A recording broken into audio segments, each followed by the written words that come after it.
Olá, pessoal, tudo bem? Espero que vocês estejam bem. Hoje nós vamos falar uma parte importante no serviço de alimentação, que é a avaliação da produção e do desperdício. Essa matéria está dividida em duas partes, a 1 e a 2, porque ficou um pouco pesada para o vídeo. Então, primeiro, nós vamos falar da eficiência de produção, que é um aspecto importante da avaliação que o nutricionista tem que fazer. E essa eficiência, trata da relação entre o número de refeições previstas pelo número de refeições servidas mais margem de segurança. Então, refeições previstas, normalmente, é a média que o nutricionista usa de refeições que ele vai produzir em cada dia. E refeições servidas é o número efetivo de usuários que se serviram das refeições, mais a margem de segurança.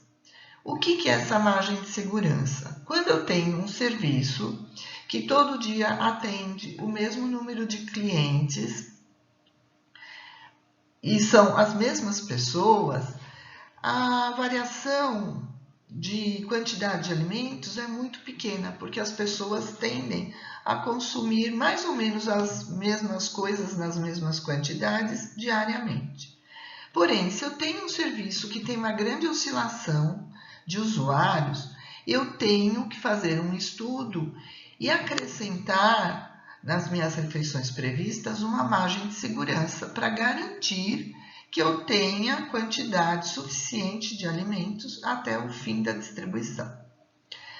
Então, como que é o resultado dessa equação? Se ele for próximo de 1, estamos falando do mundo ideal, porque seria ter um número de refeições servidas igual ao de refeições previstas. Então, essa conta fecharia no 1 ou próximo do 1. Mas isso é difícil de acontecer. Se eu tiver nessa conta um resultado maior do que 1, isso vai indicar que eu estou falhando no cálculo das minhas refeições, do número de refeições.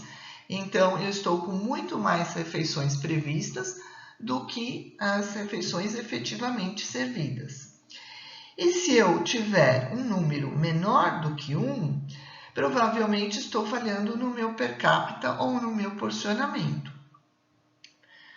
Por exemplo, eu previ 200 refeições e consegui servir 270. Então, algo está errado aí. Eu estou com comida que está dando para servir muito mais refeições do que aquelas que eu esperava servir. Então, eu tenho que rever o meu per capita e tenho que rever se o meu porcionamento, se o meu utensílio utilizado para porcionamento está de acordo com o per capita estipulado, ok? Bom, e agora falemos de desperdício, que na UAM podem ser inúmeros. Eu posso ter desperdício de alimentos, de água, de energia, de material de escritório, de descartáveis, produtos de limpeza, telefone, tempo, excesso de mão de obra e mais alguns outros. Quando eu falo com relação ao desperdício de alimentos, eu tenho 3 etapas em que eu posso ter perda de alimentos. Anterior à minha produção, durante a produção ou posterior à produção. O que seria o desperdício anterior à produção? É aquele desperdício que acontece com o recebimento e a estocagem. Então, pela inspeção inadequada no recebimento, por embalagens defeituosas, pela perda de validade do produto. Então, por exemplo, eu tenho um estoquista que é o encarregado de recebimento. Chegaram 5 caixas de tomate, ele estava apressado, ele não olhou mais atentamente para aquelas caixas, ele olhou só superficialmente e recebeu. Na hora do preparo, verificou-se que mais da metade do tomate não tinha condições de utilização. Então, isso gera um desperdício muito grande.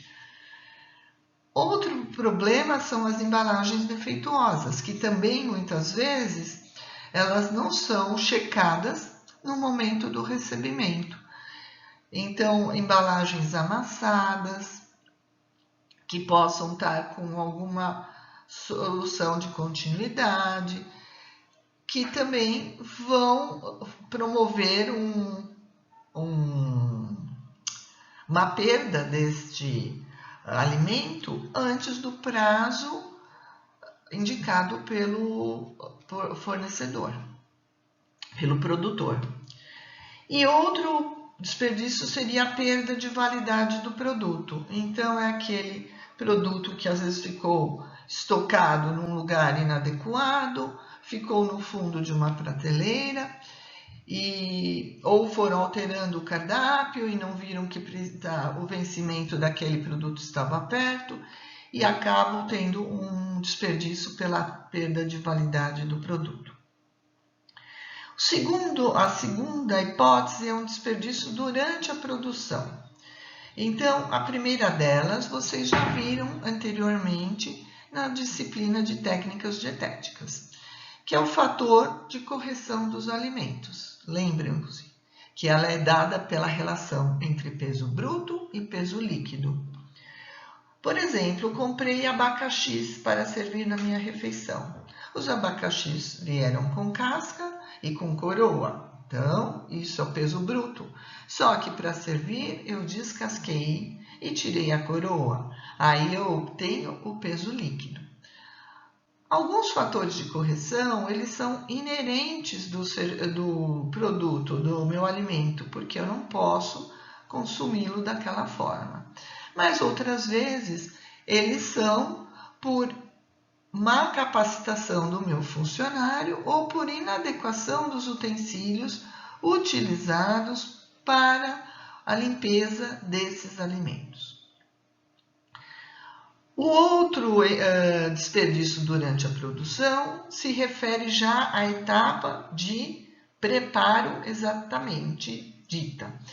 Então, é quando o chefe de cozinha ou cozinheiro já está preparando o alimento e que pode errar porque ele salgou demais, queimou o alimento, não fez a cocção adequada, então aparentemente o alimento estava cozido por fora, mas depois dentro ele se apresentava cru, ou o feijão ficou duro demais, com gosto de cru. Então, cozinhar muito ou muito pouco também são problemas. E, além do mais, eu posso ter problemas por não utilizar o receituário padrão, principalmente nas produções de confeitaria, que tem que usar quantidades mais exatas. Então, o confeiteiro ou o cozinheiro que preparava as sobremesas não seguiu a receita, e a receita não ficou no ponto ou não deu o efeito que se esperava. Por último, eu tenho o desperdício posterior à produção, que são as sobras e restos. Você sabe a diferença entre sobra e resto? Esses dois termos costumam ser bastante confundidos, mas eles têm significados muito diferentes, embora os dois tratem de desperdícios de alimentos que já foram produzidos, que já foram preparados. A sobra é aquele alimento que foi produzido, mas não foi servido. Então, por que acontece isso? Acontece pelo cálculo inadequado do número de refeições. Então, tem tudo a ver com o planejamento. Ou porque o meu per capita era muito exagerado, também tem a ver com planejamento. Ou porque aquele alimento ele não é hábito do meu usuário, isso também tem a ver com planejamento de cardápio. Então, a sobra, ela foi preparada, mas não foi servida. E ela tem pela definição da Anvisa, duas possibilidades. A sobra aproveitável e não aproveitável, desculpa. A aproveitável é aquela que foi mantida em condições de tempo e temperatura e protegida, coberta, da forma que a Anvisa recomenda. Olhe a CVS 5 para verificar quais são as orientações da legislação. Ou as inaproveitáveis, que são aquelas que ficaram expostas em balcão térmico ou em balcões com rechôs e que não tiveram a temperatura totalmente controlável, ou se tiveram uma temperatura controlável, elas estão expostas, elas estão abertas e o destino final delas é lixo. Agora, o resto, ele já me dá outra avaliação, porque o resto depende de dois problemas diferentes. Um inerente ao serviço, que foi um alimento que não estava de acordo na preparação. E o outro é atribuído ao cliente. Por quê? Muitas vezes, quando o usuário do restaurante ele não paga, ele tende a se servir numa quantidade muito maior do que ele consegue consumir, deixando comida no seu prato ou na sua bandeja. Então, o resto, ele é definido pelo alimento que foi servido, mas não foi consumido. Vejam bem, se o alimento não é hábito do cliente, ele nem pega. Então, esse alimento vai sobrar, porque ninguém ou muitas poucas pessoas se serviram. Se o alimento ele foi posto no prato ou na bandeja, é sinal que o usuário do restaurante ele gosta daquele alimento. Então, se ele se serviu e não consumiu, primeiro a coisa a ser vista. Esse alimento estava adequado, ele não estava salgado, o bife não estava extremamente duro e seco, o tempero estava muito estranho, o gosto não estava de acordo. Enfim, o nutricionista, se ele não fez uma degustação anterior, que é a forma correta de se lidar num serviço de alimentação, se ele começar a ver uma grande quantidade de comida indo para o lixo, ele tem que experimentar para ver se não é problema do preparo.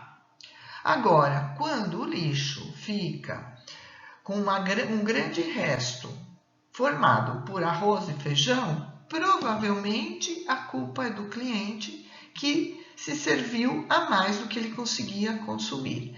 E aí, o nutricionista tem que ter muito tato para lidar com essa questão, porque as pessoas acham que porque elas estão pagando, elas podem pegar o quanto elas querem.